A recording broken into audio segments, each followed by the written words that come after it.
Have you ever had a passion project and found that when you explained it to others, they didn't know what it was? That's what happened to me when I tried to join a choral speaking group here in Oakville, and no one knew what choral speaking was. This podcast is the story of how I tried to put together my own choral speaking group. I'm Kathy Bullock, and you're listening to In Search of Choral Speaking in Oakville. To do choral speaking, you need something to say. That's like a duh moment. Something a group can say together. I mean, it's not improv theatre. We're not making it up as we go along together. So, although I learned that choral speaking isn't necessarily about poetry, you could have a prose piece, I thought it was a good idea we start with a poem. Poems are meant to be said aloud. They have music-like qualities of rhyme or rhythm, loud and soft. They move people's emotions. The combination of sound and emotion is one of the things that makes poetry so meaningful, impactful, stirring, resonant. What poem, though, for beginners? I asked Bing, who recommended 5 poems. The Road Not Taken by Robert Frost, Caged Bird by Maya Angelou, The Charge of the Light Brigade by Alfred Lord Tennyson, The Raven by Edgar Allan Poe, and The Love Song of J. Alfred Prufrock by T.S. Eliot. I knew some of these poems, or at least their authors, but not all, so I had to listen to recitations on YouTube. I found it easy to narrow it down to one from this list. I wanted the poem we did to be easy to understand, not full of difficult words, especially because our first performance will be at the club, which is full of people for whom English is their second or third language. To introduce choral speaking to a new audience, it was important to me that they understood the poem. Otherwise, they wouldn't see the worth of choral speaking, its point. Poetry can tackle topics related to the dark or sad side of humanity, like war, dying, grief. For this first poem, I wanted something uplifting, inspiring, and not one digging into the complexities of the nasty or sad side of the human condition. The only one from that list of 5 that matched what I was looking for was The Caged Bird Sings, or Caged Bird by Maya Angelou.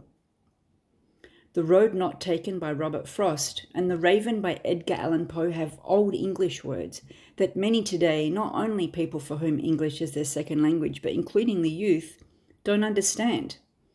Take a listen to the last verse out of The Road Not Taken by Robert Frost.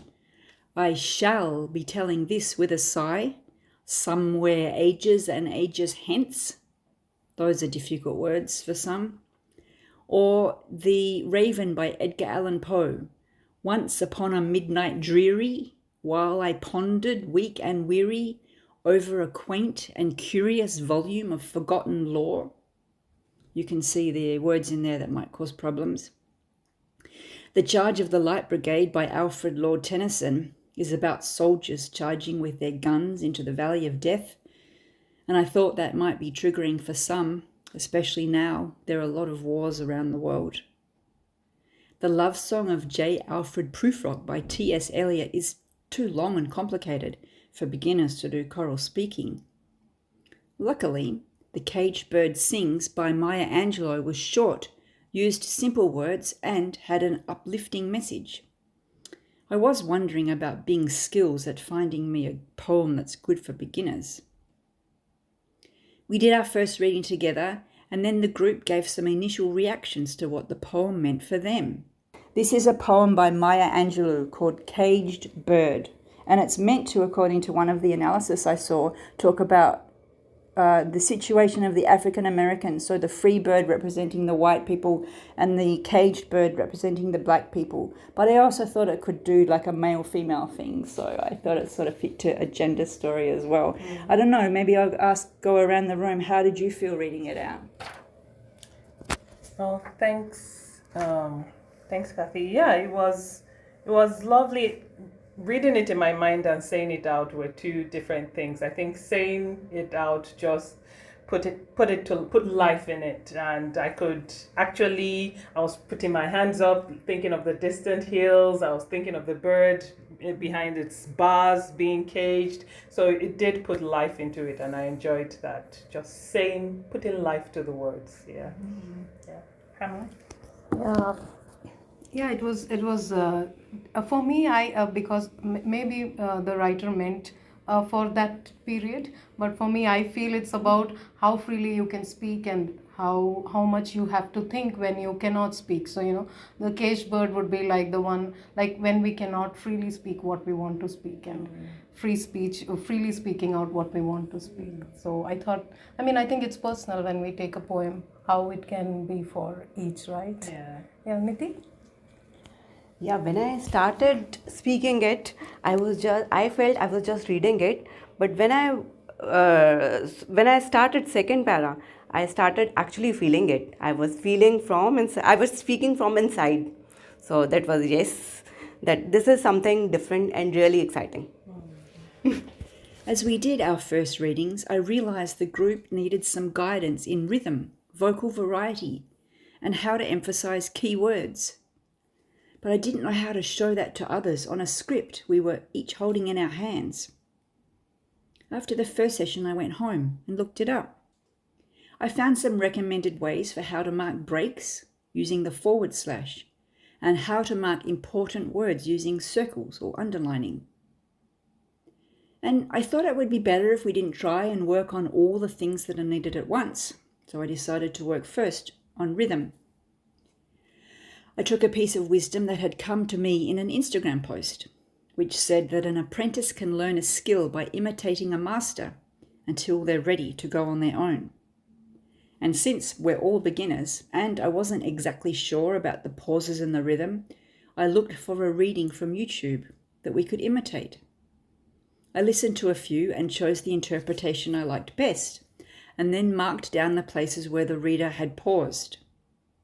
You can easily hear the difference between our 2 readings when we added breaks. Take a listen to an early reading and then our first time reading with the breaks marked. This is the first 2 verses of the poem. Okay, so we've done a voice warm. Yes. This is nice and energetic. Yeah. We've done a voice warm up and we've read it through once together for the very first time and we forgot to record. So now we're going to pretend this is our first time and we're going to read it through all together. Ready? A free bird leaps on the back of the wind and floats downstream till the current ends, and dips its wing in the orange sun rays and dares to claim the sky. But a bird that stalks down its narrow cage can seldom see through its bars of rage. Its wings are clipped and its feet are tied, so it opens its throat to sing. And now the first time with breaks marked. You can also hear that we were experimenting with not reading all together, with different voices reading lines alone or together with others. So we've done a voice warm up, we've done a read through so that Amelia, our new attendee, can get a sense of the poem. And now we're going to experiment with different voices reading different lines. This is our first time doing it, so here goes. Caged Bird by Maya Angelou. A free bird lips on the back of the wind And floats downstream till the current ends. And dips its wing in the orange sun rays And dares to claim the sky. But a bird that stalks down its narrow cage Can seldom see through its bars of rage.